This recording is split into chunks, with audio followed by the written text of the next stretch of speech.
As a Filipino, I've always grown up in a home filled with warmth and laughter. Yeah, he honored his roots and showed pride in his family and culture. This shows that being proud of who you are can truly change your life. Sobrang unique talaga ng identity natin as a Filipino. Una, kapag pinag-usapan kasi nating identity, ito yung pagkakakilanlan natin. Saan ba tayo kilala? Our differences are worth celebrating, and that every cultural story matters. Good day to you guys. Welcome to an episode of Pinoy Roots Podcast. My name is Abby Villarmia and we have Mr. John Bargo as our co-host. Good day to all. I'm Bargo, and welcome all our listeners and viewers to today's episode, The Colorful Ways of Living. What does it really mean to be a Filipino? This matters because understanding our culture helps us value our identity and the traditions that shape us. By the end of this episode, you'll learn our experiences reflect what being Filipino truly means. We will also be joined by Mr. Valbuena, Mr. Valeriano, and lastly, Mr. Tambak. So now that we're starting, let me ask these gentlemen a question. What is your experience being a Filipino? Let's start with you, Mr. Bargo. As a Filipino, I've always grown up in a home filled with warmth and laughter. Every Sunday, my loving family gathers around the table to eat together, sharing stories and jokes that make us feel closer. So what does this remind you of, Mr. Bargo? These simple acts remind me how being a Filipino means being respectful, caring, joyful, humble, and family-oriented. They show the heart of who we are, loving and connected to one another. Alright, let's have you next, Mr. Valbuena. My experience of being Filipino is showing little acts like kindness, joy, and respect to other people and saying po and opo and doing pagmamano towards older people to show them respect.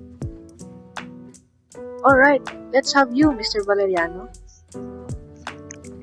Every Sunday, my loving family gathers around our dining table to share a meal of adobo after church.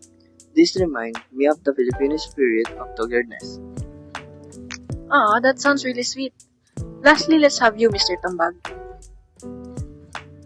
Growing up in a family-centered home, Ramadan taught me discipline, gratitude, and compassion.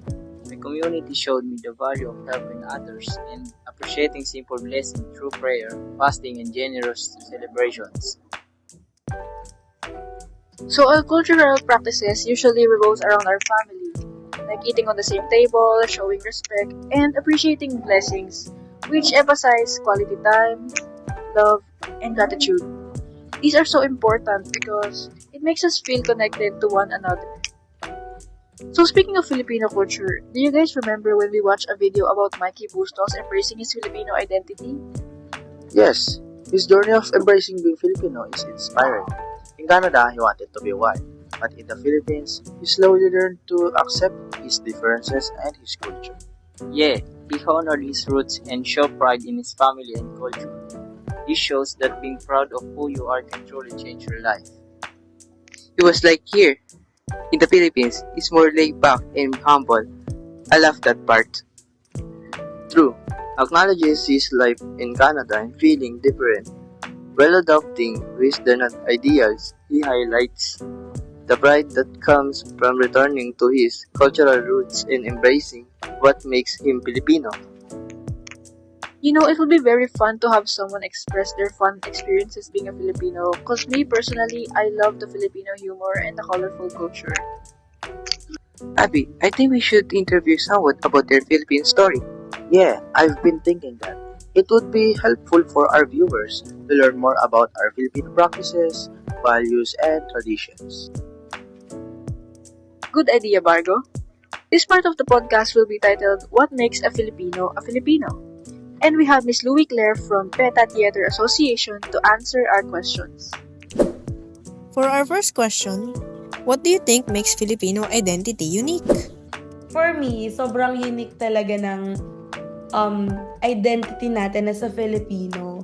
Una, kapag pinag-usapan kasi nating identity, ito yung pagkakakilanlan natin, saan ba tayo kilala bilang mga Pilipino. And even before, kumbaga parang established na tayo, malalim yung roots natin, pre-colonially pa lang, na mayroon na tayong naset na mga traditions, from the Babaylands, the Datu and all. And then suddenly pumasok itong mga colonization na kung saan nagkaroon din ng different influences sa kung ano ang Pilipinas at ang mga Pilipino ngayon. Pero of course, we still call it our own. Na kumbaga, let's have specific examples na kapag may mga hardships or sabihin natin calamities, disasters, ang mga Pilipino, kaya pa rin mag-insert ng humor kahit na sobrang grabe na ng mga pangyayari sa Exactly. buhay. 'Di ba? At saka, parang we always find a way to smile or kahit papaano i-lighten yung mood sa isang area. So, yun yung isa sa mga nagpapa-unique sa mga Pilipino. What family tradition are important to you? I think, ayun, yung mga celebrations, no matter how big or small the wins or the accomplishments are, kapag magkakasama yung family, talagang iba yung dating niya, na kahit na gaano kayo katagal magkakalayo, at the end, bumabalik pa rin kayo sa circle nyo na magkakapamilya, yung bond is nandoon. And I think bet ko ring i-highlight na bukod dun sa mga accomplishments, pagdating sa mga holidays na mayroon tayo. For instance, Pasko, Bagong Taon, isa sa mga gawin nating mga Filipino is sinasalubong natin yung mga ito kasama yung family natin. Wow, that interview was very impressive. Exactly. Her answers are very heartfelt.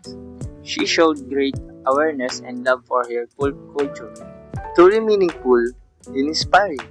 This is one of the best interviews that we have ever had, Abby. Exactly, Pargo. I really hope this inspires our viewers to value our unique customs and practices as Filipinos. So, as Filipinos, we value our cultures and traditions. Many beliefs and customs we grew up with are slowly changing as the society becomes more modern and empathetic. One example is gender roles in our society. In the past, women are looked down upon, and only men have the privilege to study. According to One World Education, gender roles define society's expectations for how individuals should behave, act, or dress based on their assigned sex assigned at birth. That's correct. According to the Philippine and the University of Michigan, these beliefs were influenced by colonialism. Historically, gender roles were prominent. Men had more privilege while women were seen as caregivers at home. But as the world evolves, these ideas are changing as more women step up to become leaders. That's great. Though even in modern times, we still face gender stereotype because society has grown used to them. True, Roberto. According to the World Vision PH, many people grow up feeling pressure to act in ways that don't feel true to who they are really are because of our gender stereotypes. Do you think it's right to still instill that in our society? This expectation pressure many people to conform, leading to self-doubt and insecurity, not because something is wrong with them, but because society struggles to accept differences. Research proved this, so I believe we should stop forcing gender roles. Exactly. We respect everyone, and we should have the right to choose how we behave and what roles we take in life, regardless of our gender, and promote fairness and for all. I agree. Every person should express their potential ability and have the freedom to be themselves no matter their gender. Promoting fairness and acceptance, isn't that what our campaign is about? We accept our differences, and every person is valued and expressed. Yes, let's move to another important part of our podcast, our campaign Voices of Belonging, which is about cultural inclusivity. Right. Inclusivity begins when every culture has a voice. No one should feel left out just because their traditions are different. Exactly, our podcast highlights stories from people who with diverse backgrounds who felt more appreciated when their culture practice were acknowledged and respected. And that's what makes our community stronger. When people feel heard, they develop a sense of belonging. That sense of belonging helps build a more welcoming and supportive environment for everyone.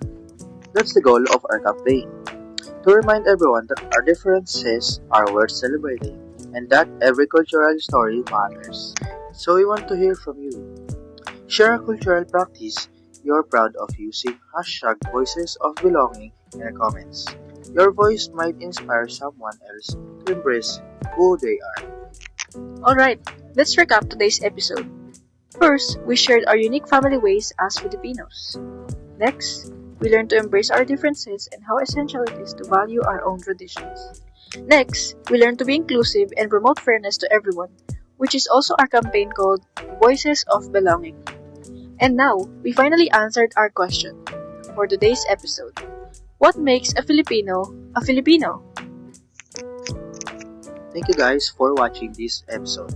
Share us your beautiful Filipino story using the hashtag Voices of Belonging on Twitter. Please also follow our YouTube channel Pinoy Roots Podcast. To learn more about Filipino culture, leave a like and comment below. That will be all for today's episode. Thank you for joining us. See you on our next episode in Pinoy Roots Podcast.